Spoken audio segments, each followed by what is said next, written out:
Sometimes Mother Nature forgets it's your turn to take a road trip. But Mother Nature won't steer you wrong when water is exactly what you need. With the liquid sunshine above us. From Albany, it's about 200 miles. Then a 3/4 mile hike, and you'll find yourself at the base of Taganic Falls. Taganic Falls, 215 feet tall. Highest falls east of the Rockies. Taganic Falls State Park Manager John Van Valen says it's sunny just about every single day. I get to see a little rain for a change. This is beautiful. So beautiful that more than 500,000 people visited the iconic waterfall last year. So you're 450 feet above this stream bed. After hiking up to the falls, I decided to give kayaking a go on Cayuga Lake. Probably not the best idea, but after getting soaked, there is one way I like to warm up. Students at Cornell tell me their go-to for a cup of coffee or a quick bite is College Town Bagels. I mean, it's kind of like the place to come in Ithaca. It's just really unique, and they have so many options. Like, the menu is wall to wall. They'll make anything. About 12,000 bagels are made a day, but don't let the name fool you. CDB offers much more than bagels. We make a full line of cakes, we make individual pastry, we make cookies. The store is open 20 hours a day, 7 days a week, serving not just good eats. But you'd be surprised how many people come back to the same sandwich each time they come. Cheers! 4 miles up the road, the scenery changes.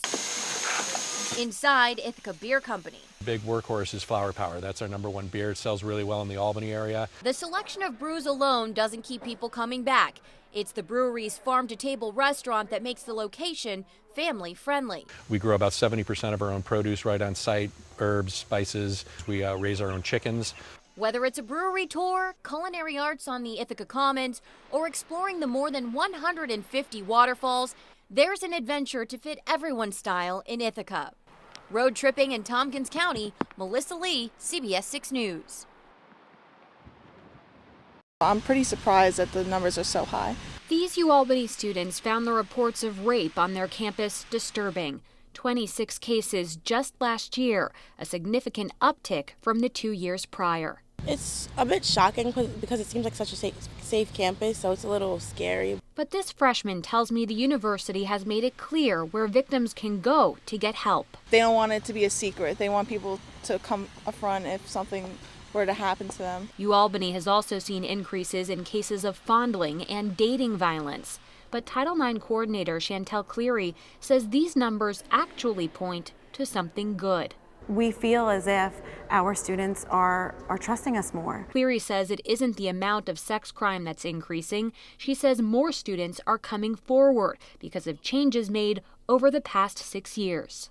We are the only campus in the state of New York that has a center that is devoted entirely to supporting folks who've experienced sexual or interpersonal violence. The most recent policy changes came in 2015 as a result of New York's Enough is Enough legislation, which defines affirmative consent and required a new sexual assault victims unit within state police. I think as a culture, these issues are being talked about more. The students we spoke to today say they've noticed their campus is tackling the issue with transparency. During orientation, they actually informed us about it. The more you know, the more you can make a change and make things better. Ann McCloy, CBS 6 News. Technology has become such a central part of how we communicate. Take a look around this room. The cell phones are everywhere. We live in a world where we're so invested in social media, so Instagram, Twitter, Snapchat. We think it's all fun and games, but behind closed doors, there's people getting bullied. Marissa Hochberg is a Siena student and part of a cyberbullying peer-to-peer prevention program. Be a bystander, not a bystander. Be an upstander. She and her team visiting Catholic Central High School today to teach students, teachers, and administrators about cyberbullying and ways to stand up to it. Because a lot of times kids will not go up to someone and say what they would say on social media in person, so it's a gateway for people to just say negative things behind a screen. Siena has partnered with AT&T and the Tyler Clementi Foundation on this Upstander program, where trained Siena students use conversations, skits, and workshops to teach students how to speak up and notify an adult when they see cyberbullying. We also understand that cyberbullying is increasing at an alarming rate. Benjamin Roberts with AT&T says the company and the Siena Research Institute did a study on cyberbullying last year, finding that 1 in 4 students in upstate New York has been a victim. Learning the effects of cyberbullying is heartbreaking because it could really tear someone down. Tavon Lockridge is a high school freshman who went through this training today. He told us it's given him new tools to help others. I'm going to stand up for my friends. Even if they won't confront the bully, I'll do it for them. Just before 12:30 this afternoon, the Albany County Sheriff's Office says this home at 492 Font Grove Road in the town of New Scotland quickly went up in flames. Within minutes, literally seconds maybe, our members and neighbors were here. First responders found the resident, 91-year-old Nazarene Donato, along with his dog, both on fire outside the house. Crews put out the flames on them, then got to work on the home. The house, as you can see, is a complete loss.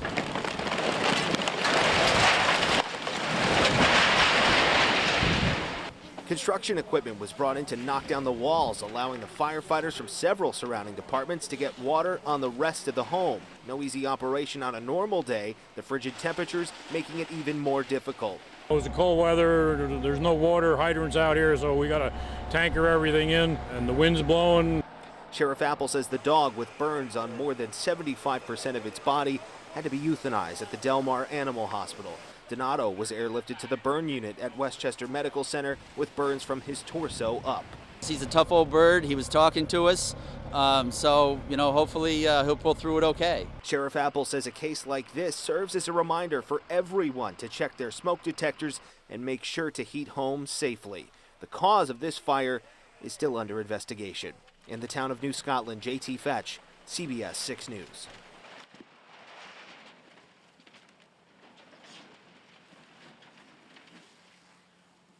The process will take months, muscle, and extreme care. That's good, that's good. If you didn't do the story, we wouldn't be talking today. Reed Antis and Larry George are doing the work to transform Wilton's Loudon Cemetery, hauling up headstones that have fallen over. How many hours would it take to do this kind of job? This is probably an hour and a half to 2 hours to gently straighten it out. The graves belong to some of Wilton's founding families, best known as the final resting place of Edward Bevins, a famous Revolutionary War corporal and drummer boy at the Battle of Bunker Hill. In May, CBS 6 learned the cemetery was in disrepair when a concerned citizen contacted us. We brought photos of the damage to Wilton Town Supervisor Art Johnson. Until our report, Johnson says the town wasn't aware of the problem. Your story brought to light the neglect and need of work in this particular cemetery. Immediately, he says he began working with the town historian to find people qualified to fix it. He says the town board passed a resolution for repairs up to $12,000. I'm glad that you came back to see that we responded and are doing the right thing. The restoration team has been at it for 4 weeks.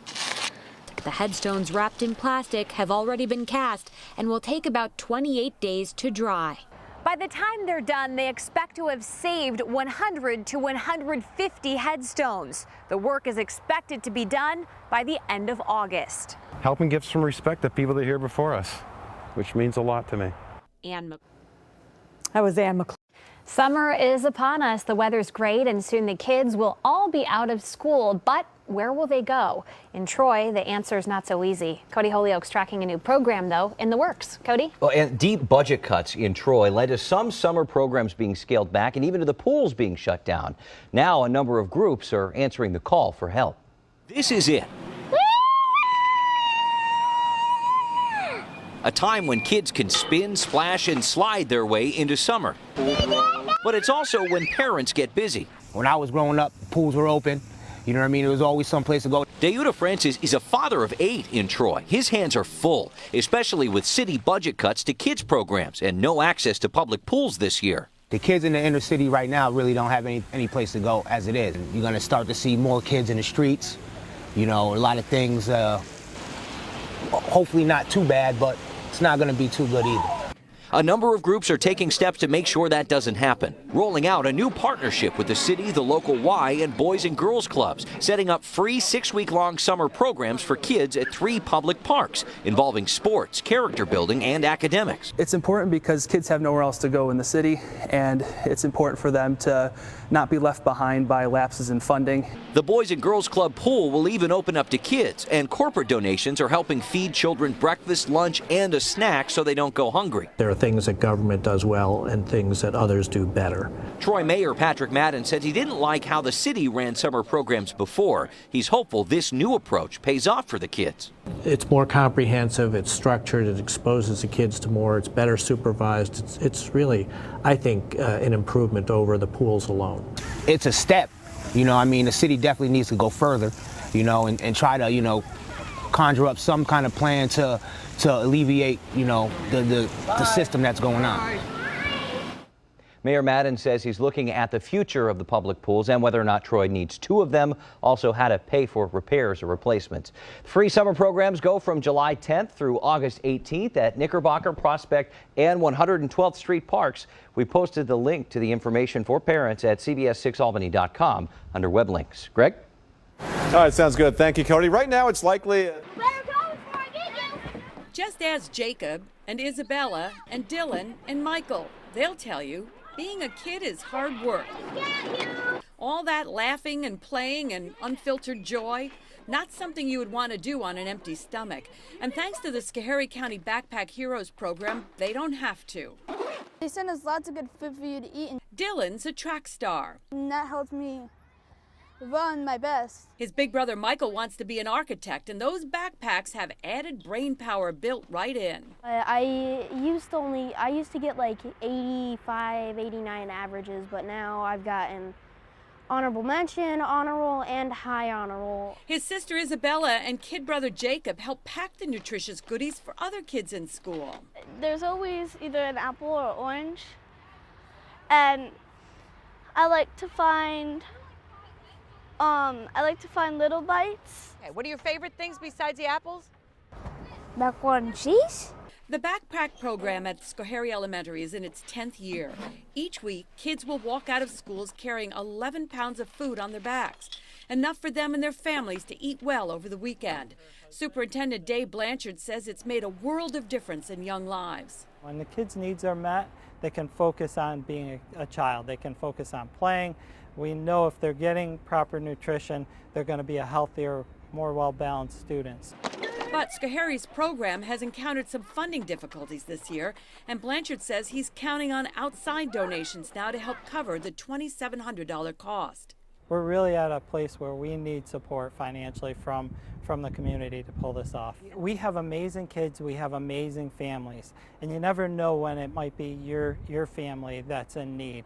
So it's more than just the right thing to do. When you think about helping a family, feeding a family, it feels good to step up to the plate and help fund the program. Because when you fill a child's stomach, you also fill a child's heart with laughter and mischief and wonder, and plenty of room left over for innocence and gratitude and thoughtfulness. I would say 1, thank you, and I've had a lot of energy lately. I've done better in baseball because I've had more energy, and really just thank you. It was really helpful for all of my family.